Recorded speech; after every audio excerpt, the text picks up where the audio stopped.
अस्सलाम वालेकुम, welcome to the commerce academy YouTube channel. आज की इस वीडियो में हम स्टैटिस्टिक्स के एमसीक्यूज़ पढ़ेंगे ईयर 2022।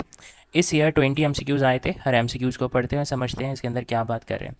पहला MCQs, if maximum value is 20 and minimum value is 4 the range is. तो रेंज का एक फार्मूला था और रेंज को हम इस्तेमाल कब करते थे, जब हम फ्रीक्वेंसी डिस्ट्रीब्यूशन के लिए हम क्लासेस बनाते हैं तो उससे पहले हम रेंज फाइंड करते थे कि हमें पता चले कि डेटा जो है वो कितनी अलग अलग वैल्यूज़ के ऊपर मुश्तमिल है। तो इसके अंदर रेंज का फॉर्मूला था कि maximum value minus minimum value.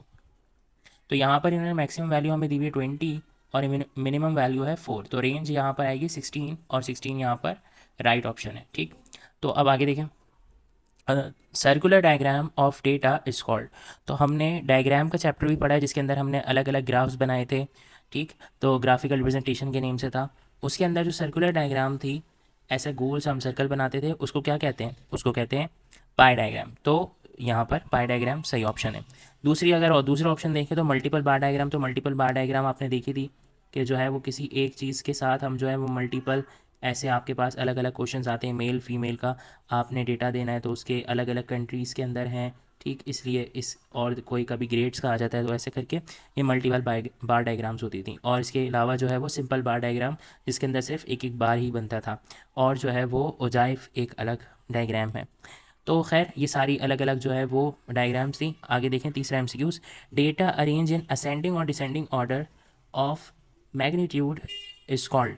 Data को अगर हम असेंडिंग या डिसेंडिंग ऑर्डर के अंदर जो है वो अरेंज करते हैं, आपको पता है असेंडिंग ऑर्डर और डिसेंडिंग ऑर्डर के लिए करते किस में, हम किस क्वेश्चन के लिए करते थे तो हम मीडियन निकालते हुए करते थे। खैर ये बात अभी यहाँ पर पूछ नहीं रहे, बस ये बोल रहे हैं कि डेटा अगर असेंडिंग या डिसेंडिंग ऑर्डर के अंदर अरेंज है तो वो क्या कहलाता है? तो वो कहलाता है अरेंज डेटा।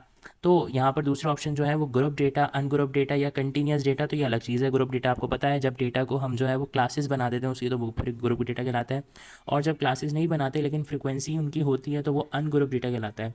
फिर डेटा की जो है वो टाइप्स है, जिसके अंदर से जो है एक डिस्क्रीट होता है और एक कंटिन्यूस डेटा होता है, जो आगे एमसीक्यूज़ के अंदर जो आएगी आगे बात, तो हम उसको डिस्कस करेंगे। तो खैर यहाँ पर सही ऑप्शन अरेंज डेटा है। और क्यों है? क्योंकि असेंडिंग ऑर्डर डिसेंडिंग ऑर्डर के अंदर हम डेटा को अरेंज कर रहे होते हैं। MCQs number 4, the average of lower and upper class limit is called.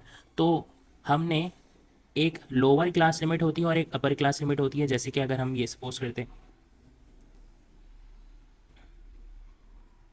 तो ये एक लोअर क्लास है और एक अपर क्लास है। ठीक, तो हम इन दोनों का एवरेज कैसे निकलेगा? जैसे 6 + 10, 6 + 10 16, और 16 डिवाइड बाई 2, तो आया आंसर आपके पास 8।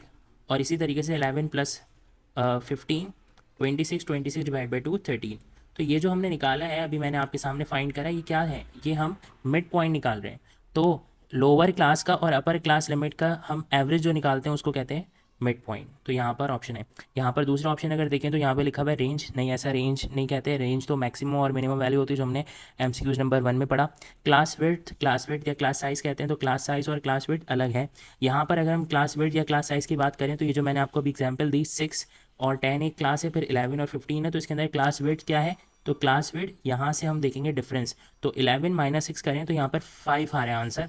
यानी इसकी अगर विड्थ की बात करें तो विड्थ यहाँ पर 5 है, या क्लास साइज़ भी कह सकते हैं।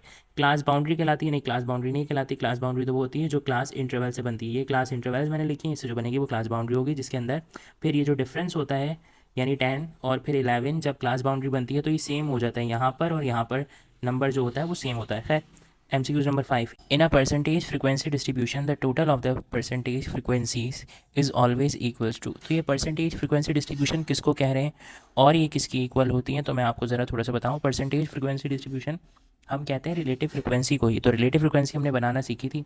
तो अगर ये क्वेश्चन हम सोचें कि अगर यहाँ फ्रीक्वेंसी गिवन है 2, 3 एंड 5, तो सम ऑफ द फ्रीक्वेंसी आता है 10, और फिर उसके लिए हम निकालते हैं रिलेटिव फ्रीक्वेंसी। तो रिलेटिव फ्रीक्वेंसी निकालने के लिए क्या करते थे कि हर इंडिविजुअल फ्रीक्वेंसी को डिवाइड करते थे टोटल फ्रीक्वेंसी से। जैसे कि 2 डिवाइड बाई 10, तो आंसर आएगा 0.2, and 3 divide by 10 0.3, 5 divide by 10 0.5।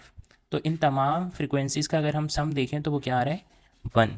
तो ये जो है ये असल में relative frequency percentage frequency distribution है, क्योंकि यहाँ से 0.2 का मतलब है 20%। अगर इसको मल्टीप्लाई बाय 100 करते हैं तो 20%, 30% एंड 50%। तो डेटा जो है वो 50%, 20%, 30% इन क्लासेस में है। तो खैर परसेंटेज फ्रिक्वेंसी डिस्ट्रीब्यूशन की जब बात करेंगे तो आप समझ जाएंगे कि रिलेटिव फ्रिक्वेंसी की बात हो रही है, और उसका हमेशा जो सम होता है वो इक्वल होता है 100% के। अगर इनका हम जब सम कर लें तो ये 100% हो गया। तो यहाँ पर 100%, 1% राइट आंसर नहीं है। अगर यहाँ पर 1 होता तो 1 राइट आंसर होता, अगर 1 होता, लेकिन यहाँ पर 100% है तो हम परसेंटेज में देख रहे हैं, तो 100% राइट आंसर है, तो 0% गलत हो गया, 1% भी गलत है, और फिर समीशन एफ ये भी गलत है। The number of tally sheet count for a group is called. तो टैली शीट बनाते थे, टैली शीट के अंदर किसी ग्रुप की हम जो है वो टैलीज लगाते थे, और फिर उन टैलीज को जब काउंट करते थे तो वो उस ग्रुप की फ्रीक्वेंसी होती है। तो यही है कि इसका आंसर फ्रीक्वेंसी है। The number of tally sheets count for a group is called frequency. Range नहीं कहलाती, क्लास विड्थ नहीं कहलाती, मैंने क्लास विड्थ आपको अभी ऊपर बताया, और क्लास लिमिट भी नहीं कहलाती। क्लास लिमिट हम क्लास इंटरवल को ही कहते हैं, जो लोअर क्लास लिमिट हो या अपर क्लास लिमिट होती है। अ फ्रीक्वेंसी पॉलीगॉन में ऑल्सो बी ड्रॉन ऑन। तो फ्रीक्वेंसी पॉलीगॉन को हम हिस्टोग्राम के ऊपर भी ड्रॉ करते थे। तो अगर ये एक हिस्टोग्राम है, तो हिस्टोग्राम के अंदर जो है वो हम अगर हर बार के सेंटर में पॉइंट लगा दें और फिर इसको कनेक्ट कर दें तो ये फ्रीक्वेंसी पॉलीगॉन बन जाता है। फ्रीक्वेंसी पॉलीगॉन जो है वो हिस्टोग्राम के ऊपर भी बन जाता है, मैंने आपको भी बनाकर दिखाया। तो तभी यहाँ पर पाई डायग्राम पर नहीं बनता फ्रीक्वेंसी पॉलीगॉन, फ्रीक्वेंसी कर्व पर नहीं बनता, फ्रीक्वेंसी कर्व अलग चीज़ है, और बार डायग्राम पर भी नहीं बनता, बल्कि हिस्टोग्राम पर बनता है, क्योंकि यहाँ पर जो रिलेशन है वो किन दो चीज़ों का है। यहाँ पर अभी जब हमने हिस्टोग्राम बनाते हैं तो नॉर्मली ये जो है वो क्लास बाउंड्री और फ्रीक्वेंसीज़ होती हैं यहाँ पर, लेकिन जब फ्रीक्वेंसी पॉलीगॉन की बात करें तो उसके अंदर मिड पॉइंट और फ्रीक्वेंसी का होता है। तो जब हम किसी क्लास बाउंड्री के बीच में पॉइंट लगाते हैं सेंटर में, जैसे कि हमने यहाँ पे सब पे सेंटर में पॉइंट लगाया, तो ये असल में हमने मिड पॉइंट मार्क कर लिया। तो मिड पॉइंट और फ्रीक्वेंसी का रिलेशन क्या कहलाता है? Frequency polygon. MCQs number 8, if the mean of the data 12, 18, 21 के 30। तो ये आपके पास डेटा वैल्यूज़ हैं जो कि आपको यहाँ पर 5 वैल्यूज़ दी हुई हैं, जिसका मीन जो है वो 17 है। देन द वैल्यू ऑफ के इस, तो के की वैल्यू क्या होगी? तो 5 वैल्यूज़ का अगर मीन 17 आए, इसका मतलब सम ऑफ द वैल्यूज़ क्या होगा? तो सम ऑफ द वैल्यू के लिए 17 मल्टीप्लाई बाय 5 कर लेंगे, क्योंकि हमारे पास होता क्या है कि मीन इक्वल होता है summation x divided by n के। तो एन यहाँ पर जो है वो 5 है, और यहाँ पर मीन, तो मीन हमें गिवन है 17 और 5 नंबर ऑफ़ वैल्यूज़ हैं। तो ऊपर यहाँ पे समीशन एक्स में ये सारी वैल्यूज़ आ जाएंगी जो यहाँ पर आपको दी हुई है, 12 + 18 + 21 + के + 13। और यहाँ पर हमने अगर जो है वो समीशन एक्स निकालना है तो उसके लिए क्या करना होगा? ये 5 मल्टीप्लाई बाय 17 हो जाएगा। तो 5 मल्टीप्लाई बाय 17 कर लेंगे, इक्वल्स टू उन तमाम का सम। तो उन तमाम का सम अगर देखें तो वो बन रहा है 64, और साथ में वहाँ पे के जो है वो साथ ऐसे ही आ जाएगा। तो यहाँ पर 17 मल्टीप्लाई बाय 5, 17 मल्टीप्लाई बाय 5 85, और वहाँ पर 64 प्लस के। तो हमें के की वैल्यू फाइंड करनी है, तो 85 यहाँ ऐसे रहेगा, 64 इस तरफ आके माइनस का हो जाएगा, तो फिर के इक्वल्स टू 85 माइनस 64 21। तो 21 राइट आंसर है, यहाँ पर आप देख सकते हैं। ठीक, तो ऐसे कैलकुलेशन होगी। अगर इसकी जगह कोई और वैल्यू, कोई और जो है अल्फ़ाबेट लगा कर दे देंगे तो आप उसको सॉल्व कर सकते हैं। The sum of the deviation of the value from their mean is. तो ये एक मीन की जो है वो प्रॉपर्टी थी कि मीन का अगर जो है हम डेविएशन लेते हैं, तमाम वैल्यूज़ का डेविएशन फ्रॉम मीन, और उसको सम करते हैं तो वो बराबर होता है 0 के। तो ये एक प्रॉपर्टी थी, मैं आपको यहाँ प्रॉपर्टी लिख कर याद दिलाता हूँ कि sum of the deviation from mean. तो अगर मीन से तमाम वैल्यूज़ का डेविएशन लेते हैं तो वो हमेशा बराबर होता है 0 के। ठीक, तो यहाँ पर ये प्रॉपर्टी के बारे में डिस्कशन की गई है, तो इसका आंसर है 0। The number of different arrangement of 5 person to sit around a table. ये सिट लिखा हुआ है, to sit around a table. तो अगर टेबल के सिट अराउंड टेबल बैठे हुए हैं तो इसका मतलब ये सर्कुलर अरेंजमेंट की बात करिए, और सर्कुलर अरेंजमेंट के अंदर जो है वो हम फैक्टोरियल लेते हैं, पर किसका फैक्टोरियल लेते हैं? तो उसका फॉर्मूला होता है n-1 फैक्टोरियल। तो सर्कुलर अरेंजमेंट के लिए यहाँ पर टोटल मेंबर्स कितने, टोटल पर्सन कितने?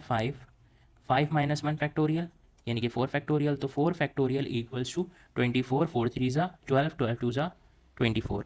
आगे बढ़ते हैं, the arithmetic mean of the data. तो आपको एक डेटा दिया हुआ है जिसके अंदर तमाम वैल्यूज़ 10 10 10 10 10, तो 5 × 10 दिया हुआ है। इसका अगर मीन लें, तमाम वैल्यूज़ अगर एक ही हैं और उसका मीन लिया जाए तो वो वही वैल्यू आएगा आंसर। तो यहाँ पर अगर आप करके भी देख लें तो तमाम वैल्यूज़ को अगर सम करें तो हो रहा है 50, और 50 डिवाइड बाई 5 10, तो मीन यहाँ पर 10 ही है। आगे अगले एमसीक्यूज पढ़ते हैं। तो लिखा हुआ है, if P complement, if probability A complement equals to 0.7, then probability of A is.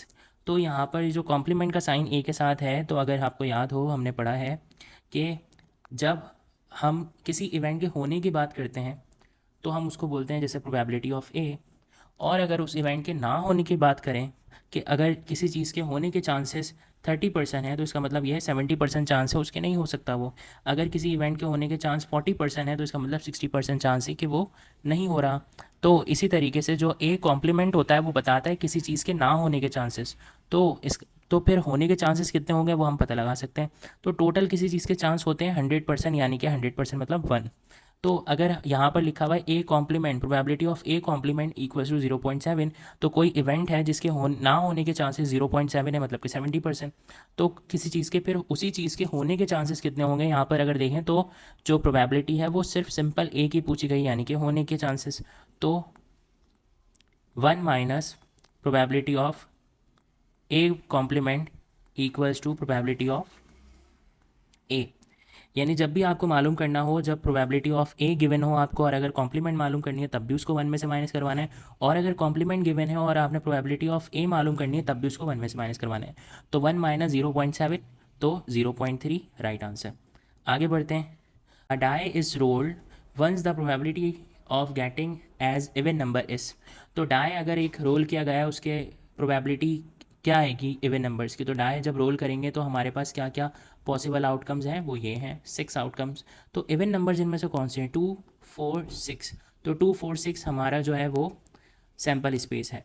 ठीक, तो सैम्पल स्पेस तो ये पूरा है, यानी जो हमारे इवेंट के अंदर आउटकम्स आ रही हैं वो आ रही हैं 2 4 एंड 6, यानी कि इवन नंबर्स। तो number of outcome in event 3, और डिवाइड होता है number of outcome in sample space है जो कि 6 है। तो 6 डिवाइड बाय 3 डिवाइड बाय 6, 3 1 3, 3 2 6, तो आंसर हो गया 1/2। तो यहाँ पर ये आंसर कैसे आया मैंने आपको यहाँ बता दिया। If A and B are two mutually exclusive events, they then probability of A intersection B is equals to. अगर ए और बी म्यूचुअली एक्सक्लूसिव इवेंट्स हैं, तो म्यूचुअली एक्सक्लूसिव इवेंट्स कौन से होते हैं, तो वो इवेंट्स जो साथ में अकर नहीं हो सकते, साथ में हो नहीं सकते, उनको कहते हैं हम म्यूचुअली एक्सक्लूसिव इवेंट्स। तो अगर ए और बी म्यूचुअली एक्सक्लूसिव इवेंट्स हैं तो probability of A intersection B होगी ही नहीं, क्योंकि ए इंटरसेक्शन बी तो किसी दो इवेंट्स के साथ होने की प्रोबेबिलिटी बताते हैं। तो अगर कोई इवेंट्स जो है वो म्यूचुअली एक्सक्लूसिव हैं, इसका मतलब वो साथ कभी हो ही नहीं सकते। यानी कि अगर हम बोलें कि एक कॉइन टॉस करें और उसके ऊपर हेड भी आ जाए और टेल भी आ जाए, तो क्या दोनों की प्रोबेबिलिटी साथ हो सकती है, नहीं, ये इवेंट्स कहलाते हैं म्यूचुअली एक्सक्लूसिव। तो अगर मैं बोलूँ कि मैं कॉइन टॉस करूँ और बताएं कि इस पे हेड और टेल दोनों आने के कितने चांस है, दोनों आ जाएं, तो आप बोलेंगे इसका कोई चांस नहीं है कि दोनों आए, या तो हेड आएगा तो टेल आएगा। तो इसलिए इसकी जो है वो इंटरसेक्शन की प्रोबेबिलिटी म्यूचुअल एक्सक्लूसिव इवेंट्स के लिए 0 होती है। अच्छा, next MCQs. n factorial divided by n minus 1 factorial is equals to. तो यहाँ पर जो आंसर है वो है n। तो ये किस तरीके से n आंसर है मैं आपको ये एक्सप्लेन कर देता हूँ। तो अगर किसी चीज़ के, अगर आपको सपोज हम वो उस n को बोल देते हैं 3 है, n हमारा 3 है, तो 3 factorial divided bye 3 minus 1 factorial, 3 minus 1 factorial. तो अब 3 फैक्टोरियल आप बताएंगे 3 फैक्टोरियल क्या होता है, 3 2 ज़ा 6, 6 1 ज़ा 6, तो 3 का फैक्टोरियल जो है वो 6 आएगा। 3 माइनस 1 फैक्टोरियल यानी कि 2 फैक्टोरियल, तो 2 का फैक्टोरियल 2 ही आएगा। और अगर इसको अब जो है हम आगे डिवाइड कर दें तो 2 1 ज़ा 2, 2 3 ज़ा 6, तो हमारे पास आंसर क्या है इस पूरे से 3 आया। तो यानी जो हमने n सपोज करा था 3, तो इसका आंसर भी जो है वो क्या आया, एंड में 3 आया। इसका मतलब n ही होता है ये इक्वल्स टू, तभी हमने यहाँ पर जो है इस फॉर्मूले को इक्वल्स टू n बोला है। यानी कि जो भी आप n रखेंगे वही जो है वो इस फॉर्मूले में पुट करने के बाद जो आंसर आएगा वो n ही आ जाएगा। तो अगर यहाँ पर आप कोई और नंबर अपने पास टेस्ट करना चाहें, 5 6 7 कोई भी नंबर, तो आप अगर इसके अंदर पुट करेंगे तो यहाँ पर आपको ये करना पड़ेगा, फिर 7 factorial divided bye 7 minus 1 factorial, तो आंसर आप देखिएगा 7 ही आएगा। तो इसलिए ये बराबर होता है n के। Percentage price relative is percentage ratio of current year price and. तो प्राइस रिलेटिव हमने पढ़ा है, प्राइस रिलेटिव किसको कहते हैं, जिसके अंदर जो है वो हमारी जो बेस ईयर से तमाम प्राइसेस जो है बेस ईयर के प्राइस से डिवाइड हो रहे होते हैं, उसको कहते हैं प्राइस रिलेटिव। और इसके अलावा उसको हम फिक्स बेस भी कहते हैं, क्योंकि उसके अंदर हम बेस को फिक्स कर देते हैं और तमाम ईयर्स के प्राइस उस पर्टिकुलर ईयर के प्राइसेस से डिवाइड हो रहे होते हैं, उसको कहते हैं प्राइस रिलेटिव्स। तो price relatives is percentage ratio of current year price, her current year के प्राइस को हम डिवाइड कर रहे होते हैं उस बेस ईयर के प्राइस से। जबकि चेन रिलेटिव जो है, चेन रिलेटिव के अंदर जो है वो हर पर्टिकुलर ईयर के प्राइस प्रीवियस ईयर के प्राइसेस से डिवाइड हो रहे होते हैं। तो यहाँ पर सही ऑप्शन बेस ईयर प्राइस है अगर प्राइस रिलेटिव की बात करें, और इसका दूसरा नाम फिक्स बेस भी कहलाते हैं। The median of the data, आपको एक डेटा गिवन है और इसका कह रहे हैं मीडियन क्या होगा। तो मीडियन जो है वो मीडियन निकालने के लिए सबसे पहले तो आपको इस डेटा को अरेंज करना होगा, किस तरह से, असेंडिंग या डिसेंडिंग ऑर्डर में। तो अगर मैं असेंडिंग ऑर्डर में अरेंज करूँ इस डेटा को, तो इसके अंदर सबसे पहले क्या आना चाहिए, सबसे छोटा नंबर यानी कि -2, और फिर उसके बाद 1 2 3 4 6। तो ये मैंने डेटा को अरेंज कर लिया असेंडिंग ऑर्डर में। तो अगर इस इधर देखें हम डेटा की मिडिल वैल्यू, तो यहाँ पर कुछ भी नहीं है क्योंकि यहाँ 6 वैल्यूज़ हैं, 6 वैल्यूज़ हैं। तो यहाँ पर जो सेंटर में 2 वैल्यूज़ हैं ये दोनों ही हमारी मिडिल वैल्यूज़ हैं, लेकिन हमें तो मीडियन का एक आंसर देना होगा। तो सिंपल क्या करना है, हमने इन दोनों वैल्यूज़ का हमने एवरेज लेना है, यानी कि 2 + 3 = 5। इस 5 का एवरेज ले लें, 5/2 तो 2.5। तो इस तरीके से 2.5 हमारा मीडियन हो गया। इसका जो है एक फार्मूला भी होता है, आप उसको भी जो है वो कर सकते हैं यूज़, लेकिन मैंने आपको एक सिंपल तरीका बता दिया एमसीक्यूज़ के लिए कि आप ऐसे भी कर सकते हैं, क्योंकि यहाँ पर हमारा डेटा जो था वो बहुत छोटा था। आगे बढ़ते हैं। The data collected from daily newspaper is called. Daily newspaper से जो डेटा कलेक्ट करते हैं वो होता है सेकेंडरी डेटा, क्योंकि न्यूज़पेपर वालों ने भी वो डेटा पहले कलेक्ट करा होता है किसी से इन्वेस्टिगेशन कर या जो है वो डायरेक्टली उनके पास डेटा आ रहा होता है, तो वो जो है प्राइमरी डेटा न्यूज़पेपर्स वालों के पास आता है। फिर हम न्यूज़पेपर से अगर डेटा कलेक्ट कर रहे हैं तो वो फिर सेकेंडरी डेटा होगा। Index number calculated for one commodity is called. अगर एक कमोडिटी का इंडेक्स नंबर कैलकुलेट किया जाए तो वो कहलाता है सिंपल इंडेक्स, और अगर एक से ज़्यादा कमोडिटी हो तो वो कहलाता है कंपोजिट। वेटेड के अंदर आपको पता है कि जब वेट्स यूज़ होते हैं तो वो वेटेड इंडेक्स नंबर हो जाता है। लेस वेयर पार्शीज वाला ये ऑप्शन दिया हुआ है, तो ये ऑप्शन और ये ऑप्शन गलत है। अगर एक कमोडिटी का होगा तो वो सिंपल इंडेक्स नंबर होगा। The base year index number is always. तो बेस ईयर का जो इंडेक्स नंबर होता है वो हमेशा 100% होता है, क्योंकि उससे पहले हमारे जो, क्योंकि हम बेस ईयर में जो प्राइसेस डिवाइड कर रहे होते हैं वही हमेशा उसके प्राइस होते हैं। सपोज एक बेस ईयर के प्राइस जो थे वो 92 थे, जब उस बेस ईयर पर आएंगे तो करंट ईयर भी वही है, तो 92 / 92, तो जब करेंगे तो ये इसका आंसर जो है वो 100% ही आएगा। तो ये आपने बहुत सारे क्वेश्चंस में चेक भी करा होगा, जो भी बेस ईयर होता है उसका इंडेक्स नंबर जो होता है हमेशा 100% आता है। तो मेरा नहीं ख्याल इसके अंदर कोई ख़ास बात है। यहाँ पर ये MCQs हो गए 2022।